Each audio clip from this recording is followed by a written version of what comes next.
지난 1월 3일 새벽, 베네수엘라의 수도 카라카스.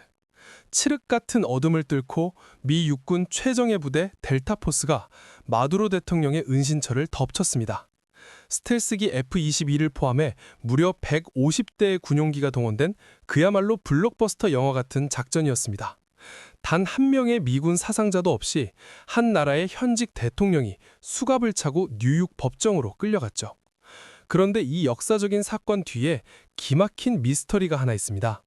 작전이 시작되기 하루 전 미국의 한 베팅 사이트에서 누군가가 마두로의 몰락에 거액을 걸었다는 겁니다. 판돈이 10배 넘게 터지면서 이 사람은 하루아침에 6억 원을 벌어갔습니다. 우연이었을까요? 아니면 정보가 샜던 걸까요? 오늘은 전 세계 석유 매장량 1위 국가의 대통령이 왜 마약왕 취급을 받으며 체포되었는지, 그리고 미국이 왜 하필 지금 이토록 무리한 작전을 감행했는지, 그 화려한 체포쇼 뒤에 숨겨진 차가운 계산서를 들여다봅니다. 사실 베네수엘라는 남미의 사우디가 될 수 있었던 나라입니다. 확인된 석유 내장량만 3천억 배럴, 전 세계 1위입니다. 1970년대만 해도 남미에서 가장 잘 사는 나라였고, 파리와 뉴욕을 잇는 초음속 여객기 콩코드가 취항할 정도로 돈이 넘쳐났습니다. 하지만 이 축복은 저주가 되었습니다. 경제학에서는 이를 네덜란드병이라고 부릅니다. 쉽게 말해 평범한 직장인이 로또 1등에 당첨되자마자 다니던 회사를 때려치운 꼴입니다. 땅만 파면 검은 황금이 쏟아지니 힘들게 공장을 돌리거나 농사를 지을 필요가 없어진 거죠. 제조업과 농업은 싹 다 망하고 치약부터 휴지까지 모든 생필품을 수입해 쓰기 시작합니다. 국가 경제 전체가 오직 유가라는 숫자 하나에 목숨을 걸게 된 겁니다. 이 불안한 구조 위에 기름을 부은 인물, 바로 전임 대통령 우고 차베스입니다. 군인 출신으로 쿠데타를 일으켜 집권한 차베스는 운이 기가 막히게 좋았습니다. 그가 집권하자마자 국제 유가가 미친 듯이 올라 배럴당 100달러를 찍었거든요. 돈벼락을 맞은 차베스는 외칩니다. 이 돈은 모두 인민의 것이다. 그는 무상교육, 무상의료, 초저가 주택을 뿌리며 빈민의 신으로 추앙받았습니다. 하지만 치명적인 실수를 저지릅니다. 미국의 석유회사들을 쫓아내고 국영기업을 만들어 자기 입맛에 맞는 낙하산 인사들을 앉혔습니다. 기술과 투자는 사라지고 오직 분배만 남았습니다. 유가가 높을 땐 아무도 몰랐죠. 그게 시한폭탄인 줄은요.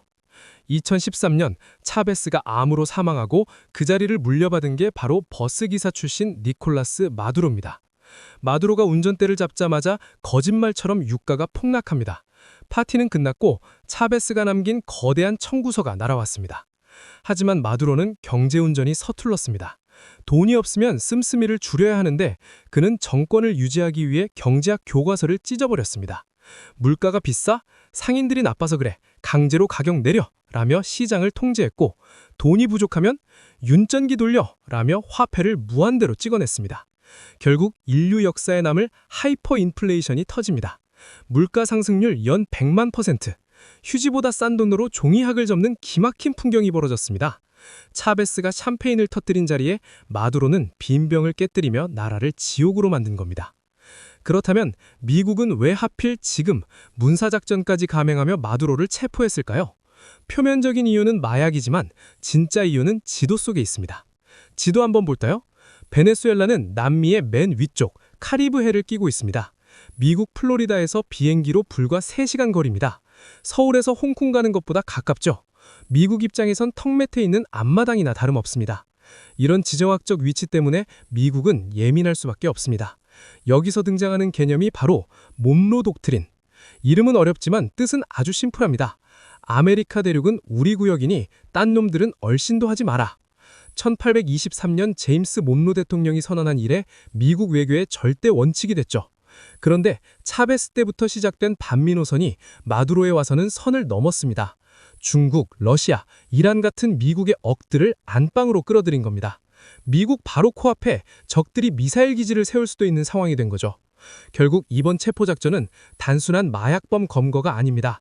내 구역에서 선 넘지 마라 라는 21세기판 몬로 독트린의 선포이자 반미 독재자들에게 보내는 가장 강력한 영장인 셈입니다.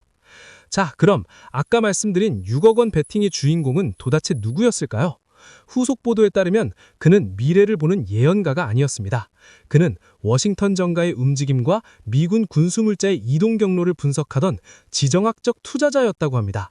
우리가 마야광 마두로라는 뉴스 헤드라인만 보고 있을 때 누군가는 미국의 인내심이 바닥났다는 시그널을 읽고 거액을 베팅한 겁니다.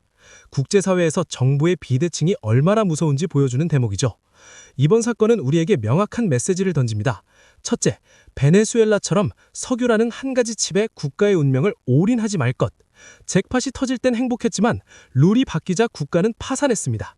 둘째, 국제정세라는 냉혹한 카지노에선 영원한 내 편은 없다는 것. 미국은 필요하다면 언제든 판을 뒤집을 수 있습니다. 지금 우리는 어떤 게임을 하고 있을까요? 반도체라는 강력한 칩을 쥐고 있지만 혹시 우리도 변화하는 판을 읽지 못하고 있는 건 아닐지 돌아봐야 합니다. 6억 원을 따간 투자자처럼 냉철하게 시그널을 읽는 눈이 필요한 시점입니다. 도토리 논평이었습니다.